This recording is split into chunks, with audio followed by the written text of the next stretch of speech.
Mateus capítulo 5, nós estamos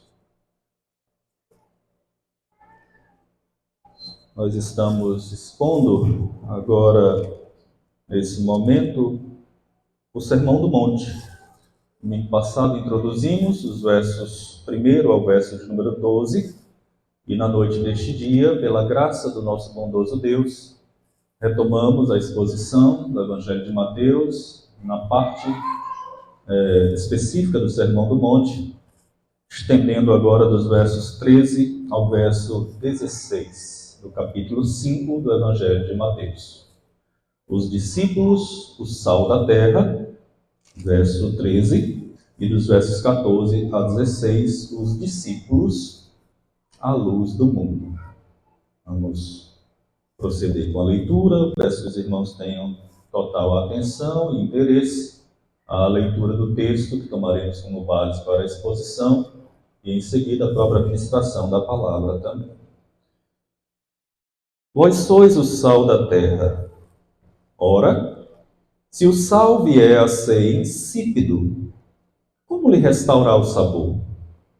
Para nada mais presta, senão para lançado fora e ser pisado pelos homens. Vós sois a luz do mundo. Não se pode esconder a cidade edificada sobre um monte, e nem se acende uma candeia para colocá-la debaixo do alqueire, mas no velador, e alumia a todos os que se encontram na casa. Assim, brilhe também a vossa luz diante dos homens, para que vejam as vossas boas obras e glorifiquem a vosso Pai que está nos céus. Vamos falar com Deus mais uma vez, feche seus olhos. Vamos pedir de Deus a iluminação do seu Santo Espírito, para que possamos transmitir e compreender e ter a disposição de atender a voz do Senhor, praticando assim a sua palavra. Deus querido, Pai de amor e de imensa bondade, como é bom, como é precioso, como é maravilhoso estar na Tua presença, louvando, bendizendo, exaltando, prestando um serviço de culto ao Deus vivo e verdadeiro. E agora paramos para ouvir a Tua voz por meio da Tua palavra, que já foi lida e certamente agora será ministrada ao Pai. Pedimos a ação do Teu Santo Espírito, tanto para a transmissão da Tua palavra, bem como também, Senhor Deus, para a disposição de compreendê-la, na ação do Teu Santo Espírito, e também colocar em prática em nossas vidas, nessa nossa caminhada e jornada cristã. Para que em tudo, Senhor Deus, o Senhor seja glorificado e a Tua palavra possa nos transformar mais e mais à imagem do Teu Filho amado, nosso Senhor e Salvador e Redentor Jesus Cristo. As palavras dos meus lábios, Senhor Deus, e o meditado do nosso coração sejam agradáveis na Tua presença, Senhor, rocha nossa e nosso Redentor, em nome de Cristo Jesus, hoje e sempre. Amém. Amados irmãos e irmãs, a igreja não é o mundo, mas ela está no mundo. A igreja, irmãos, ela é chamada do mundo, ela está no mundo, mas ela não é o mundo. A igreja, irmãos, ela é enviada de volta ao mundo para poder testemunhar ao mundo. E com isso, irmãos, nós podemos afirmar que a igreja e o mundo são essencialmente diferentes. E essa diferença, irmãos, ela precisa estar muito bem refletida. Pelo fato, irmãos, de que a igreja, ela somente se tornará de forma bem relevante quando ela for completamente diferente do mundo e quando a igreja não se permitir ser mundanizada em nada. E quando eu falo igreja, eu não falo apenas no aspecto coletivo, mas também no aspecto individual, a começar em mim.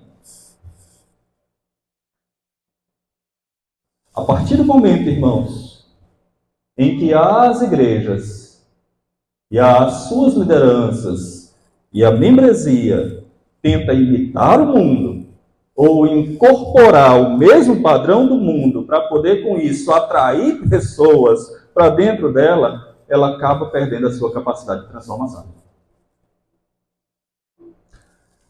A Escritura, irmãos, ela vai descrever para nós que a amizade da igreja com o mundo é um desastre. É um desastre. Tiago, no capítulo 4, verso 4, diz: infiéis, não compreendeis que a amizade do mundo é inimiga de Deus? Aquele, pois, que quiser se constituir inimigo ou amigo do mundo, consequentemente, vai se constituir inimigo de Deus. Se isso não basta, ao observarmos, irmãos, o texto emblemático de 1 João, no capítulo 2, versos 15 e 17, onde lá nos é dito: não ameis o mundo, nem as coisas que há no mundo. Se alguém amar o mundo, o amor do Pai não está nele. Porque tudo que há no mundo, não algumas coisas, tudo que há no mundo, a concupiscência dos olhos, a soberba da vida, e não procede do Pai, mas procede do mundo. E ele conclui dizendo: ora, o mundo passa, bem como a sua concupiscência, mas aquele que faz a vontade de Deus permanece eternamente. Mas é possível que você ainda não esteja convencido. Então veja ainda o que o apóstolo Paulo diz em Romanos, capítulo 12, verso de número 2. E não vos conformeis com este século, mas transformai-vos pela renovação da vossa mente, para que experimenteis qual seja a boa, agradável e perfeita vontade de Deus. Meus queridos irmãos e irmãs, quando nós nos deparamos e olhamos para esse texto do Evangelho, segundo escreveu Mateus, no capítulo 5, versos 13 a 16, e parece-nos até um texto de fácil compreensão, e creio que, em certo sentido, o é, tendo em vista a forma tão clara que o Senhor Jesus se dirige aqui aos seus discípulos naquela ocasião, naquela oportunidade. Todavia, irmãos, nos esbarramos numa outra situação, que é a seguinte: a despeito de ser um texto de fácil compreensão nesse sentido, por outro lado, é um texto difícil de praticar.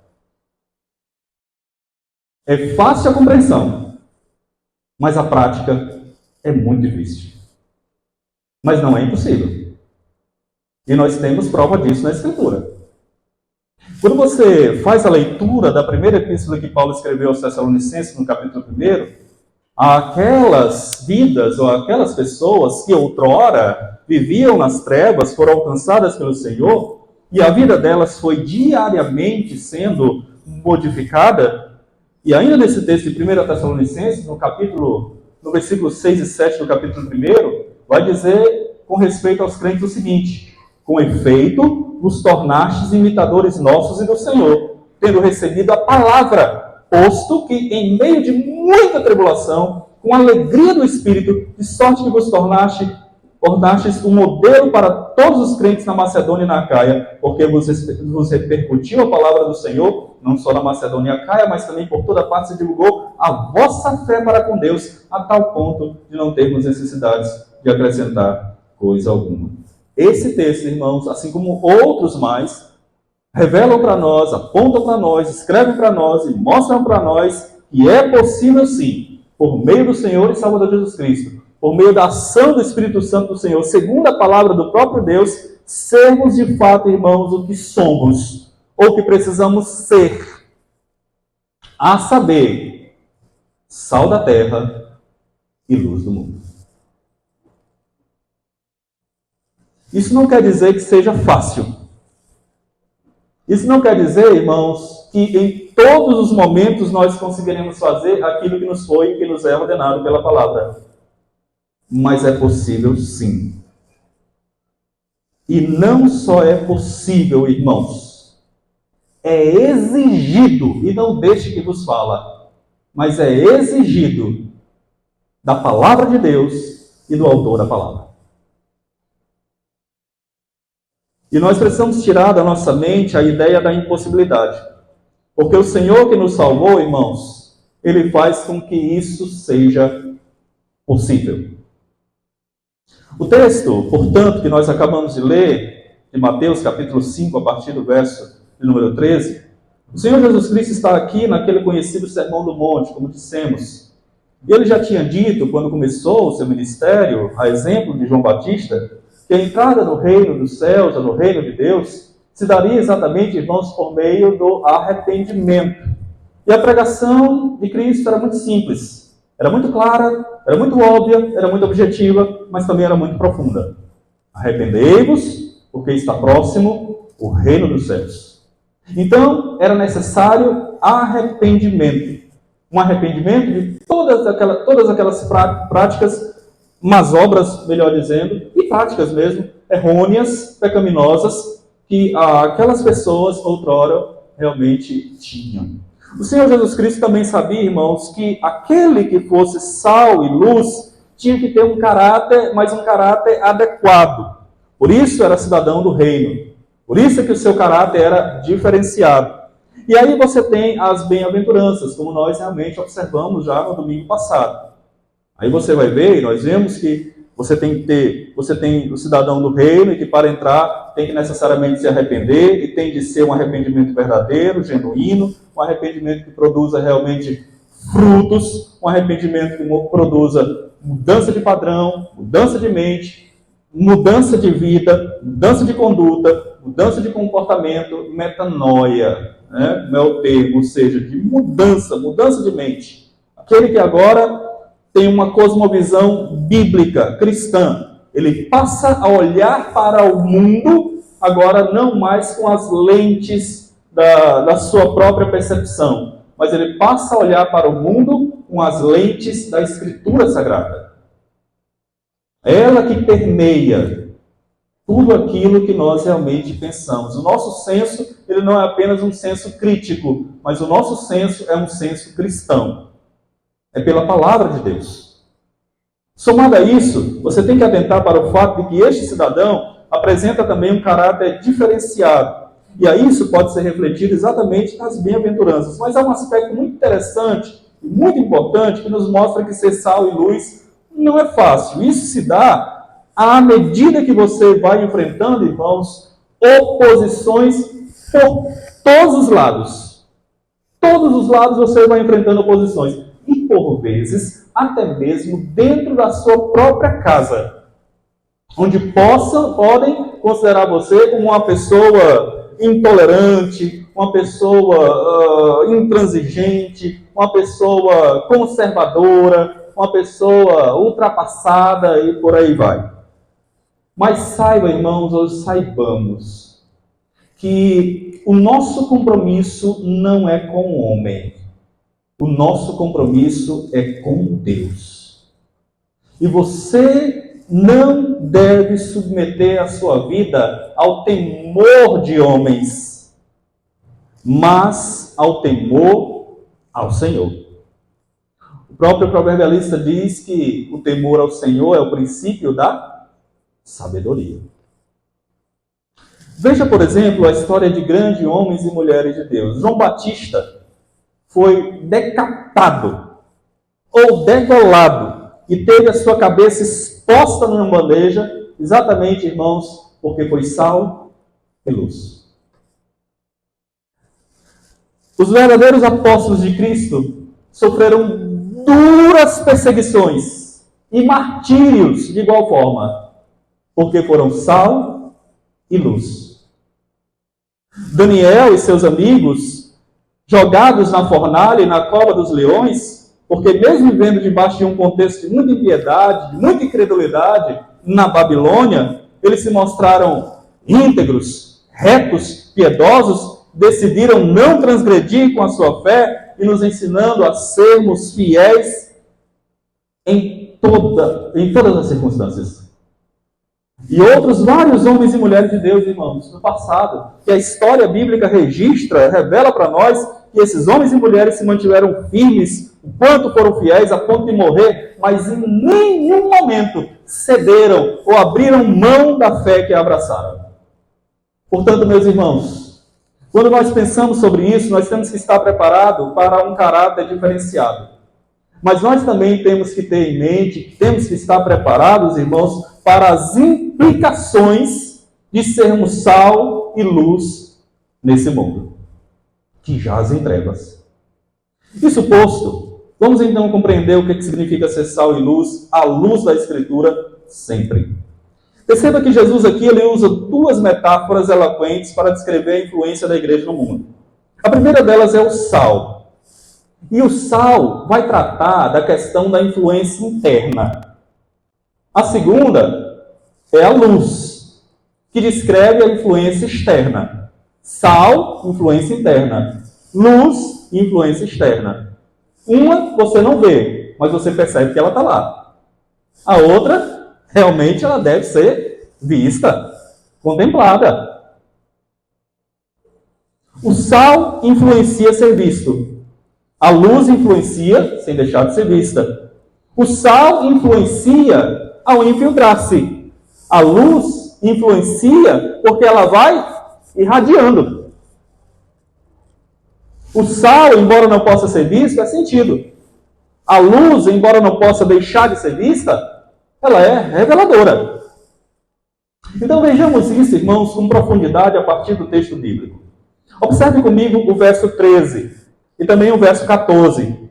Que o Senhor Jesus faz duas afirmações acerca da nossa comum identidade. A primeira dela é: vós sois o sal da terra.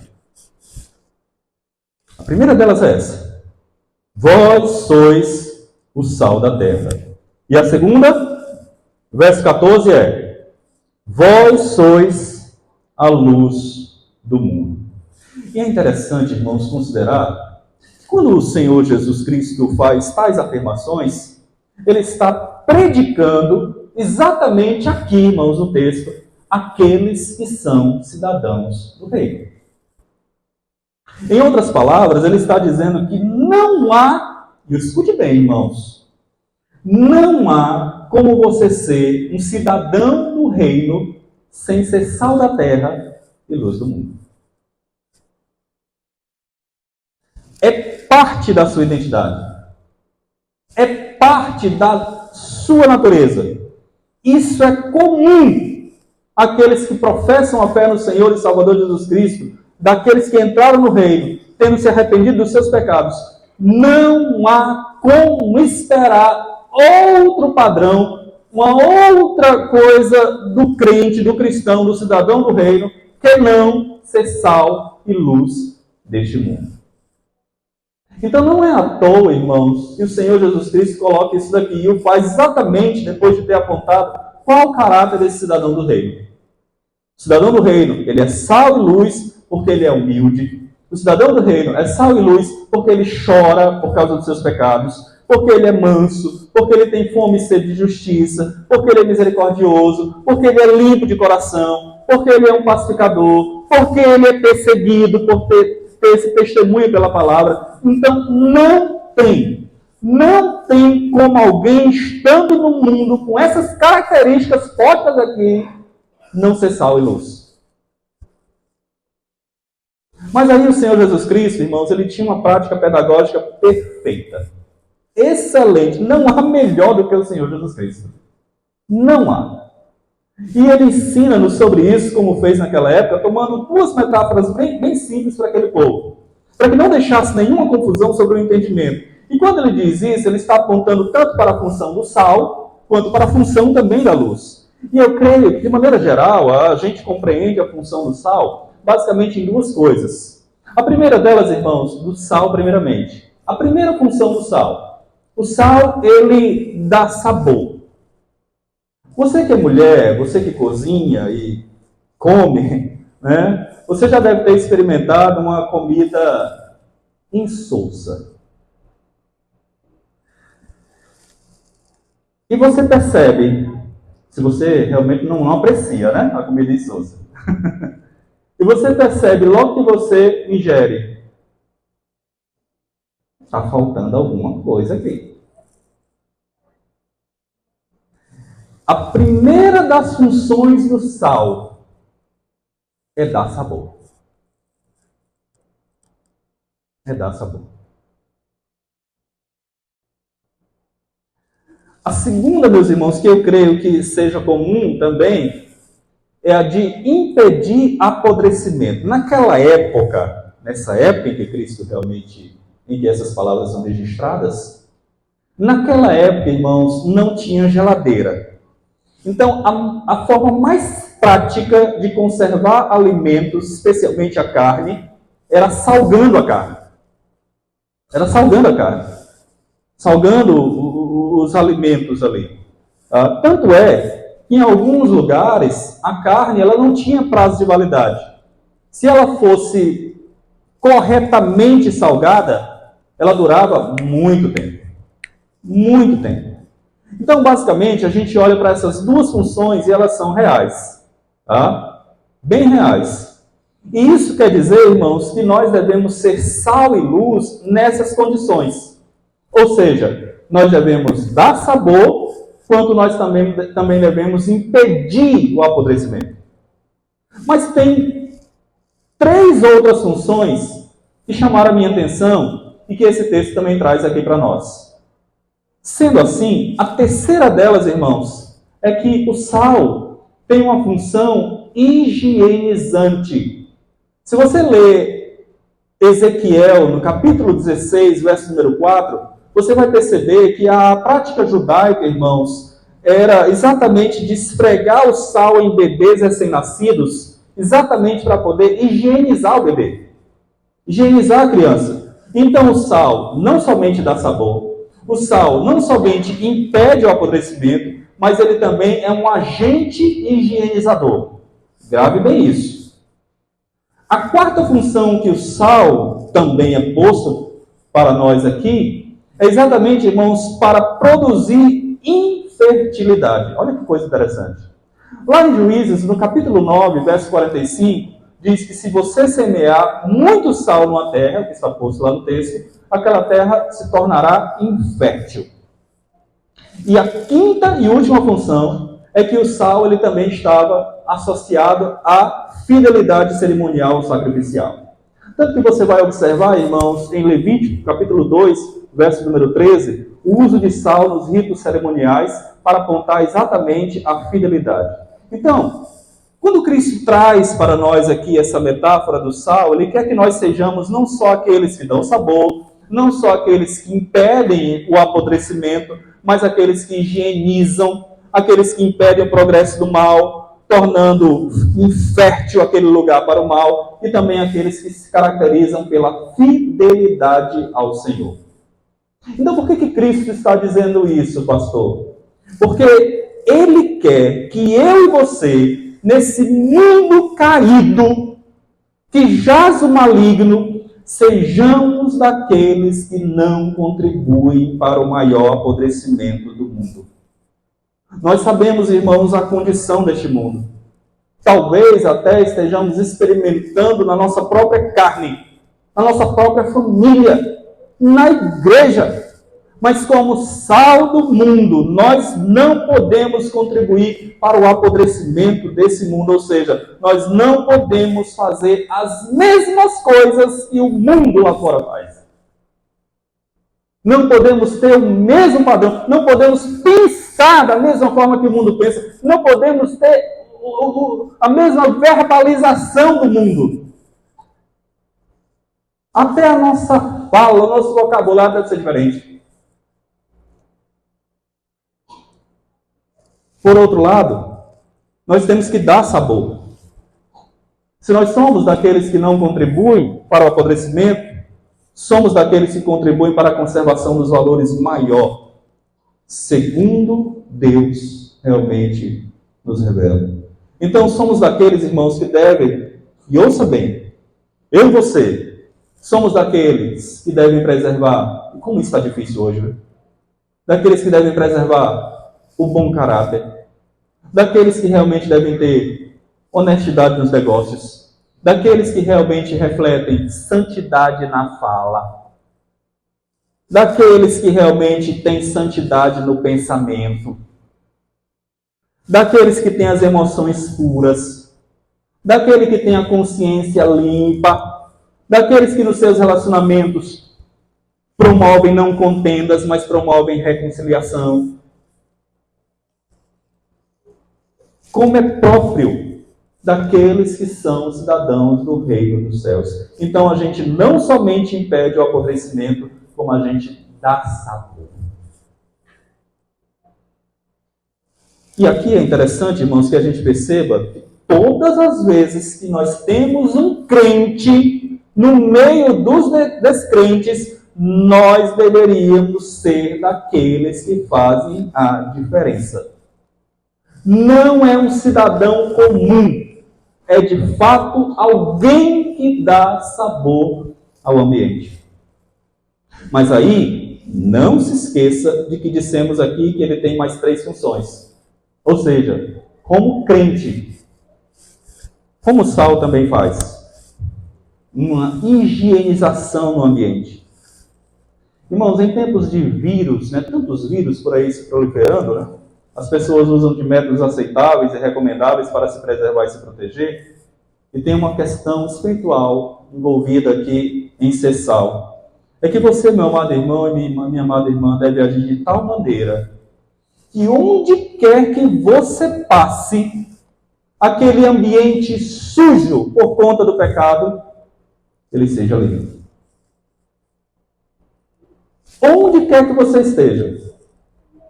Porque, inevitavelmente, vai ter lugares em que você vai ter de estar e que esse lugar está contaminado. Mas onde quer que você esteja, aquele ambiente sujo se torne um ambiente limpo por causa da sua presença.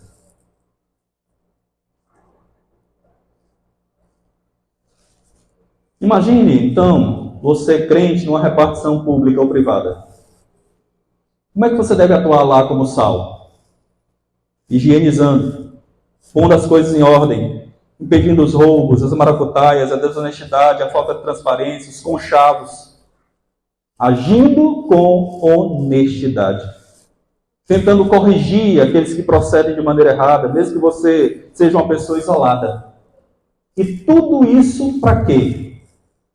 Para purificar aquele ambiente. Irmãos, isso é tão sério. E este poder higienizador, ele começa, sabe aonde? Na igreja. Na igreja. Como, pastor? Quando pela aplicação da disciplina eclesiástica, nós queremos que a igreja se torne santa, pura, sem mácula. Então, a faxina, a higiene começa onde? No próprio reino.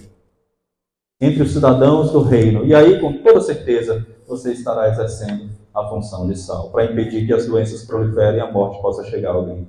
Mas também você deve produzir infertilidade. Você, como sal, você deve agir no meio para que o mal não progrida. Então você e eu, nós devemos ser um agente de Deus por meio da atuação, debaixo da orientação da palavra, segundo o poder do Espírito Santo de Deus, irmãos, agindo aqui para aquilo que certamente possa estar graçando no meio dos homens como mal, mas que aquilo seja barrado. Totalmente. Ser sal é, portanto, se tornar um solo infértil para o mal. Abra, por favor, a sua Bíblia em Efésios capítulo 4.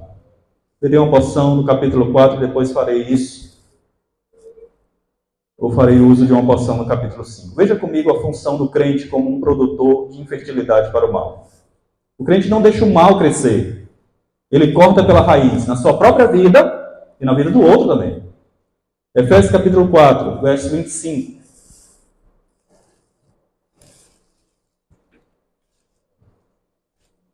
Olha só.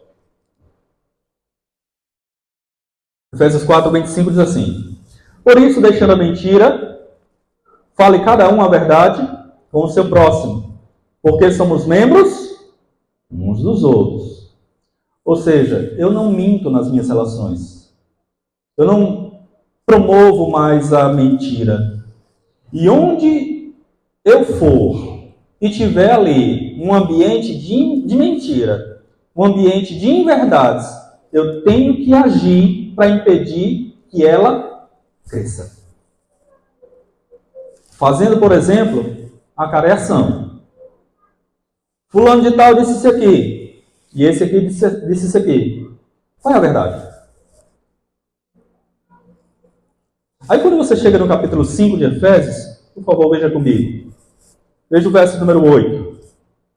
Diz assim, capítulo 5, verso 8. Pois outrora significa no passado.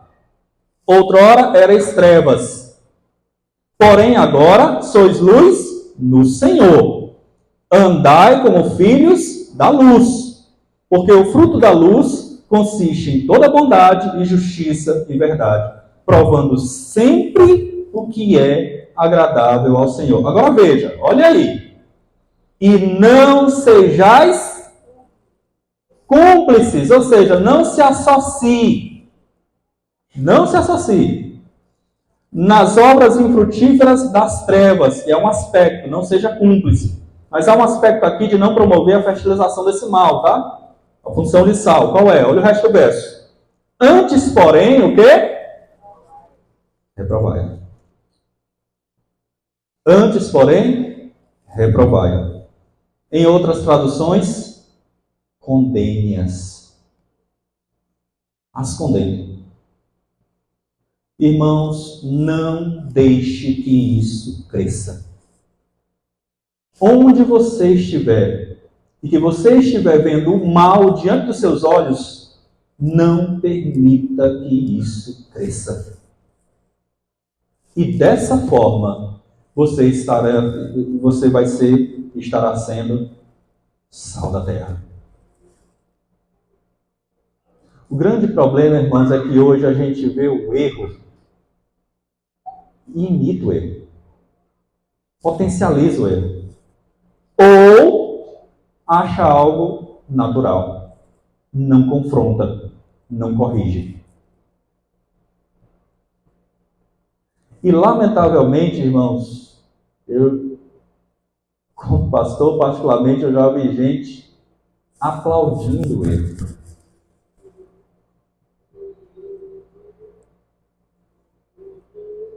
Como sal da terra, irmãos. Nós não podemos deixar que o mal prevaleça ou que o erro realmente possa crescer. E a última função que eu me referi é a fidelidade cerimonial. Este sal é um símbolo de fidelidade. O fato de Deus ordenar ao seu povo isso aqui é um aspecto de simbolismo, ou seja, isso quer dizer que Deus esperava uma resposta do seu povo. E essa resposta vinha nos termos da fidelidade.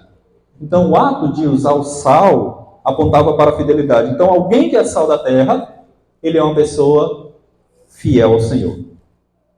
Como sal da terra, irmãos e irmãs, você é fiel. Você não deixa a impureza se agraçar, crescer, porque você age trazendo infidelidade ou infertilidade para o mal. Você conhece o sabor, você higieniza e impede também o acontecimento. Agora observe, Jesus está dizendo isso aqui para aquelas pessoas naquela oportunidade. O que vocês acham, irmãos, que elas faziam e que nós também devemos proceder de igual forma? Primeira coisa, e ouça bem, entenda isso. A primeira coisa que você e eu devemos fazer a partir da compreensão desse texto. Primeira coisa, analisar a própria vida. Analise a sua própria vida. E se pergunte, afira o seu coração. Senhor, eu estou sendo sal da terra.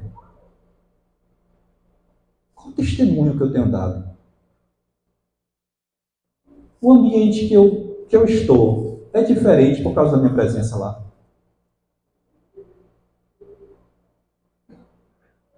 Será que essas minhas funções estão vivas? Eu sou assim? Ou será que eu sou apenas mais um no meio da multidão? No meio do povão? Será que eu ecoo a mesma voz e a mesma fala que eles também proclamam? Será que eu não tenho causado efeito algum? Senhor, como tem sido a minha presença neste mundo enquanto sal da terra?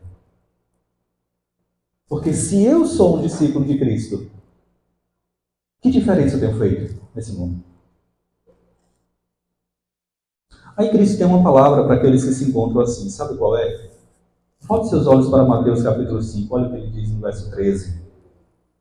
Se o sal vier a ser insípido, ou seja, deixar de cumprir a sua missão, como lhe restaurar o sabor? Será que é possível restaurar nessa condição? Aí Cristo responde, olha só, ele vai mais além.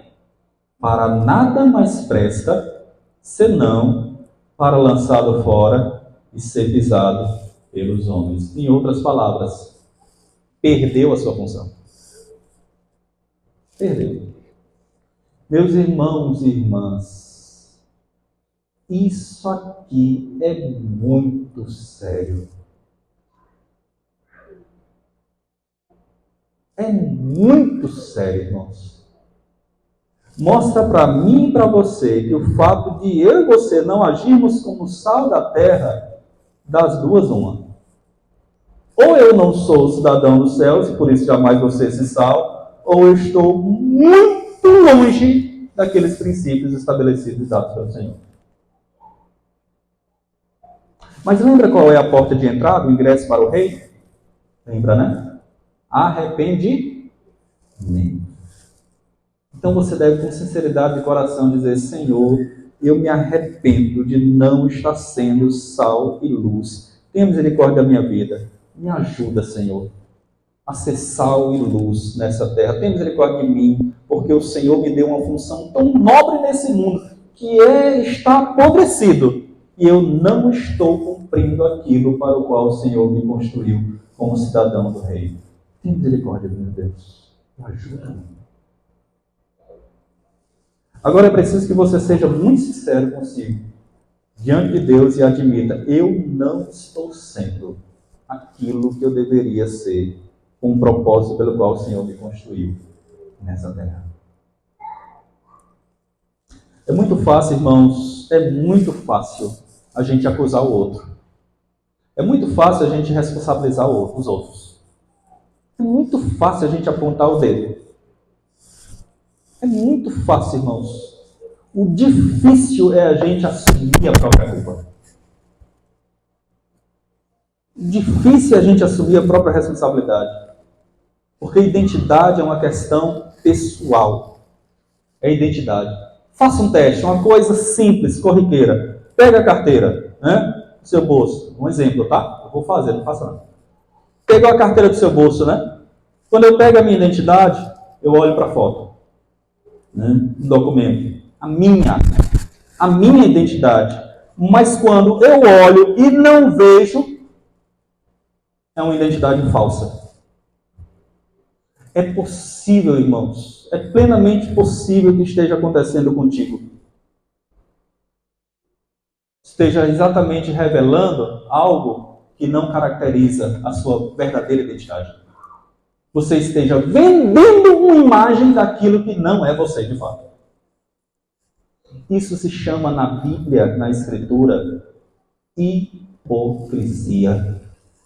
Você está dizendo algo que você não é.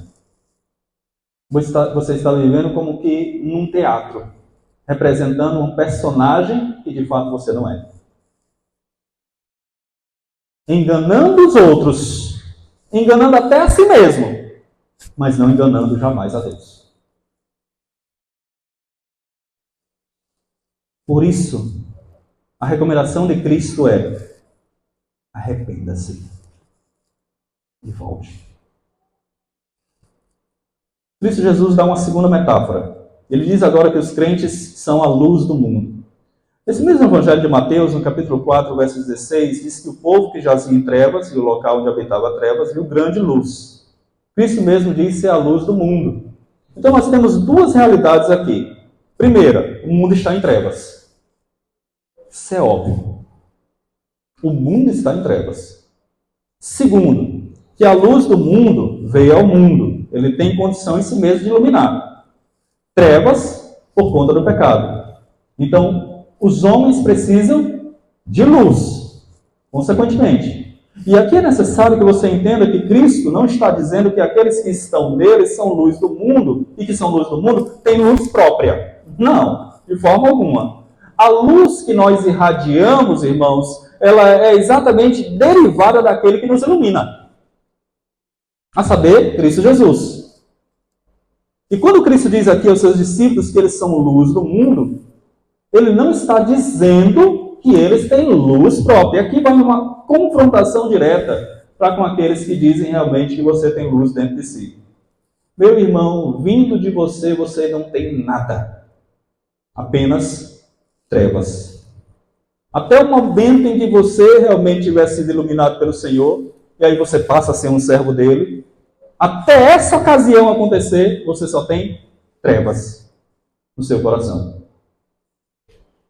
É interessante que nessas Olimpíadas, as várias decepções que já tivemos, e eu não estou falando aqui da performance dos nossos atletas do país, mas da organização em si, né? E a apologia a tantas coisas erradas e pecaminosas, o slogan, pelo menos da emissora que está transmitindo, é o melhor de nós. Sem Cristo, nós não produzimos nada de bom. Absolutamente nada. Como o Jaime colocou hoje pela manhã, um exemplo apenas. Até para levantar uma taça dessa, nós precisamos da ajuda de Deus, do Senhor. Não temos nada de bom, irmãos, a não ser a graça de Deus atuando em nós.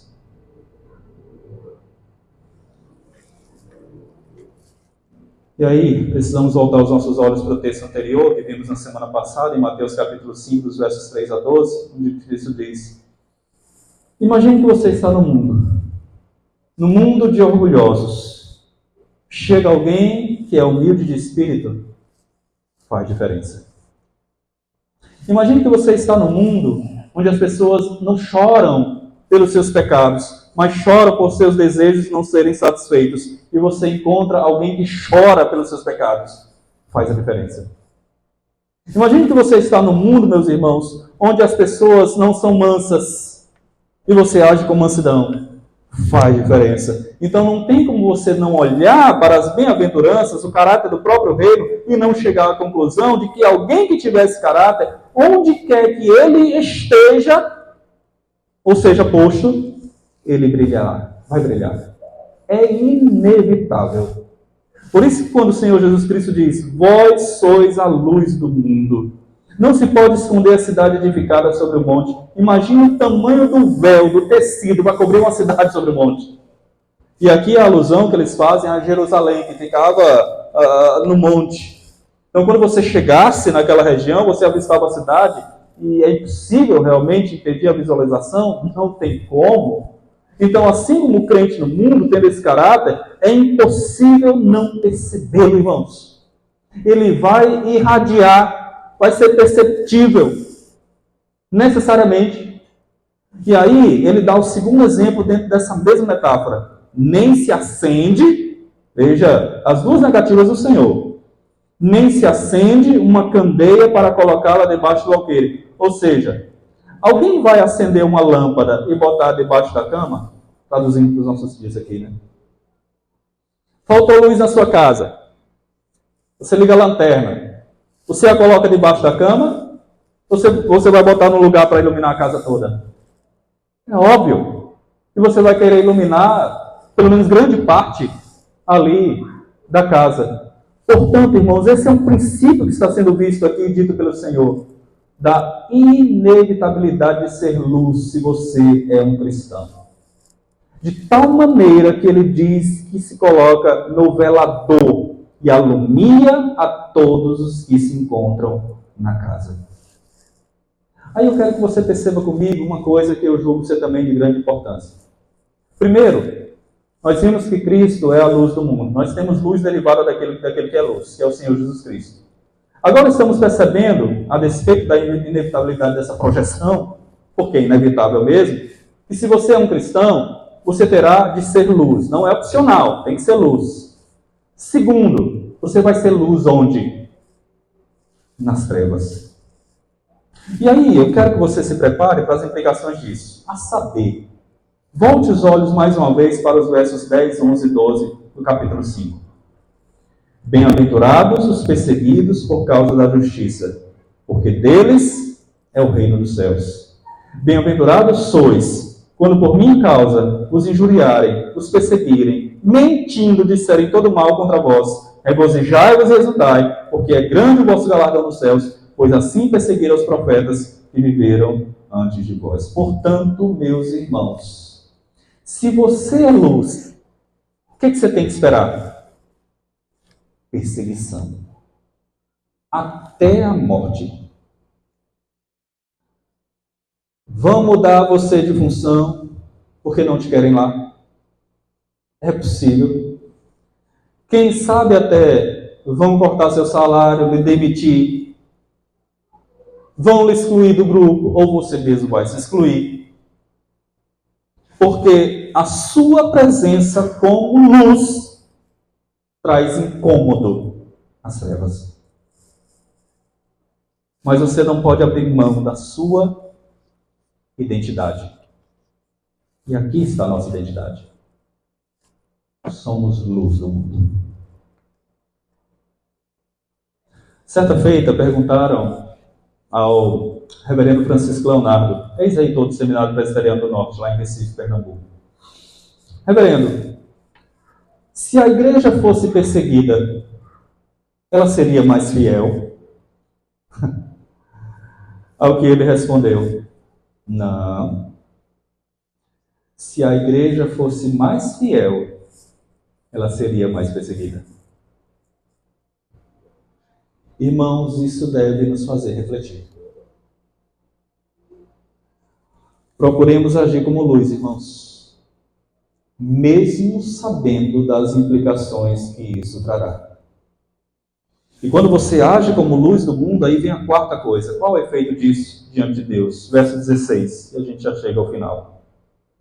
Assim também brilhe a vossa luz diante dos homens, para que vejam as vossas boas obras e glorifiquem ao vosso Pai que está nos céus. O que Cristo está dizendo aqui, irmãos, é que tudo que eu faço, ou que eu deixo de fazer, como ou enquanto cristão, reflete no testemunho que eu dou da pessoa de Deus na minha vida e tem como alvo a glória de Deus. Por isso que Cristo diz aqui, irmãos, que se você andar como luz do mundo, as suas obras glorificarão ao Pai. A glória não é minha por ser luz. A luz é derivada, ela não é minha. Não sou eu quem produzo. Ser sal do mundo não é algo que me traga glória, no sentido de dizer foi por minha causa. Embora eu tenha responsabilidade, mas é tão somente pelo Senhor agindo em mim e agindo em você. Em cada um de nós. Então, quando você é o que tem que ser em Cristo no mundo, Deus é glorificado com isso. E não tem nada mais que agrade ao coração do cidadão do reino de Deus do que a glória do seu Senhor. Não é para receber medalhinha, não é para receber prêmio de reconhecimento do funcionário do mês.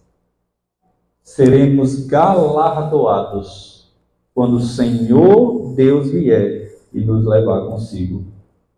Ele nos dará os devidos galardões, não aqui nesta terra, mas na glória celestial.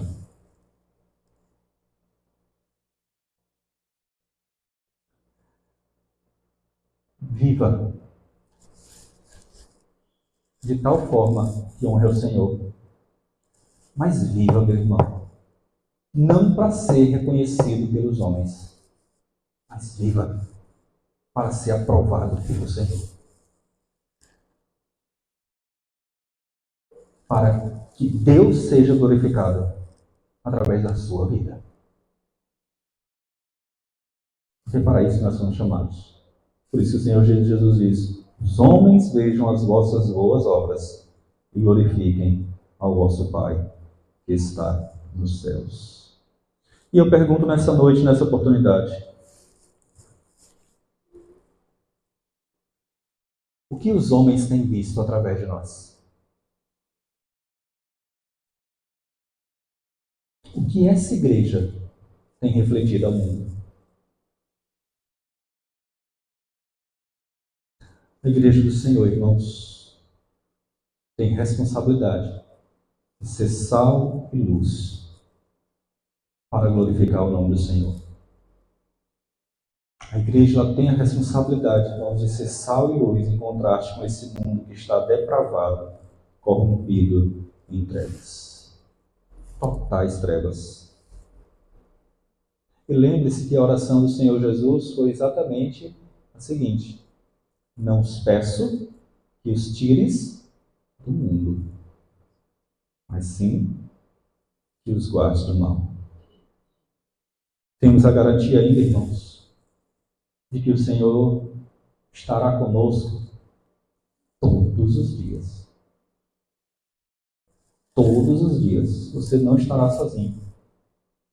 Ele estará ajudando você, guiando você, sustentando você, fortalecendo você, lhe mantendo sempre nos propósitos santos de uma vida reta, justa e piedosa, que espere a imagem de Cristo, sendo sal e luz nesse mundo, e que possa glorificar o nome do Senhor.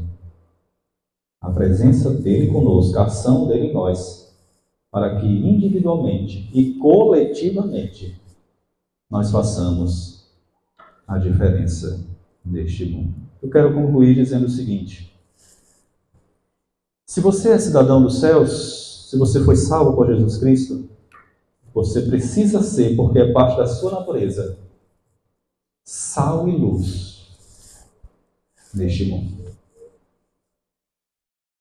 Não é uma opção, meu irmão.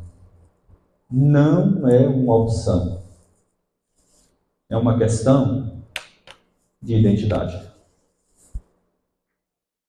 Ou você é ou não é. Não tem meio termo, não tem como ficar em cima do bolo. Ou é ou não é. E nós temos que ter cuidado para nos afastar da hipocrisia, irmãos, que foi condenado pelo próprio Senhor e Salvador Jesus Cristo. Quando nós dizemos ser algo que nós não somos. Muito cuidado. Portanto, que nessa noite, eu e você atentemos para isso. Ser sal, meu irmão. Ser luz, minha irmã. E não queira ser outra coisa além disso. Não queira ser outra coisa além disso. Porque foi para isso que você e eu, nós fomos postos no reino do Senhor. Irmãos, o mundo precisa de Cristo. E Ele decidiu, através de nós, iluminar, impedir a putrefação e dar sabor a este mundo. Que papel nobre, meus irmãos. Que papel nobre. Que identidade maravilhosa que nós temos em Cristo. Segunda aplicação. Segunda coisa que eu quero que você pense. Se você não está sendo isso, se você não está vivendo nesse padrão, lembre-se que a entrada de Deus é por meio do arrependimento. Se você não está conseguindo ser aquilo pelo qual você foi chamado, o que você tem que fazer? Volte-se para o Senhor. Arrependa-se dos seus pecados. Faça uma confissão sincera, humilde diante de Deus. Reconheça com sinceridade diante dele, de forma sincera, humilde. Reconheça que você não está sendo aquilo pelo qual o Senhor te chamou, te comissionou. Abandone o erro. Abandone o pecado. Abandone o caminho de cumprir ou de não cumprir o seu real propósito. Abandone hoje mesmo. Volte a ser guiado por Deus. Volte a estabelecer ou restabelecer da tua vida o firme propósito de cumprir a missão pela qual você foi designado. A saber, ser sal e luz. Então, nem tudo está perdido. Nem tudo está perdido. Volte para Cristo. E seja sal e luz nesse mundo. A terceira e última aplicação, eu quero dizer o seguinte. Se você que está aqui hoje à noite, e você é daqueles que estão no mundo, portanto apodrecendo, sendo um instrumento para apodrecimento, trazendo muitas trevas, escute bem. Pare com isso imediatamente. Pare. Porque isso certamente acabará muito mal.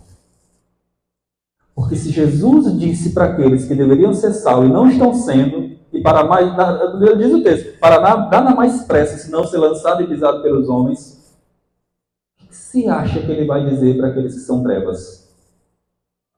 Que estão apodrecidos no mundo? O que você acha? Qual você acha que será o fim destes? Então, para você também há esperança. Qual, pastor? A mesma. Jesus Cristo. Volte-se para Ele. Peça perdão por ter andado tanto tempo nas trevas. Experimente da misericórdia do Senhor, porque Ele é rico em perdoar e Ele tem poder para fazer daqueles que estão apodrecidos no mundo sal e luz. Sal e luz. E Ele tem poder para fazer daqueles que estão nas trevas luz do mundo. É graça. É graça de Deus. Então há esperança para todo aquele que está perdido. Ele fez isso e Ele fará até a sua vinda. E você pode ser alvo disto. Se você se arrepender dos seus pecados e voltar-se para Deus. Minha última fala, irmãos, encerrando mesmo nessa noite. Meus irmãos e irmãs, Igreja Presbiteriana de Cajazeiras, nós precisamos ser sal e luz nesse bairro, nessa cidade, nessa nação. Eu espero que a nossa igreja e os que estão aqui pensem sobre isso. Na sua família, no seu casamento, na educação dos seus filhos, você como filho, você como funcionário, você como patrão, você como vizinho, você como estudante, você como professor. Qualquer que seja o local que você esteja ou foi colocado pelo Senhor, faça a diferença. Faça a diferença. Não para receber honra e glória, longe disso. Longe disso. Mas para tributar honra e glória àquele que deve receber, o Senhor Jesus Cristo. Sejamos, pela graça de Deus, irmãos, sal da terra e luz do mundo. Que Deus nos abençoe, que Ele nos ajude e que Ele nos guarde para a glória e louvor do seu nome. Amém.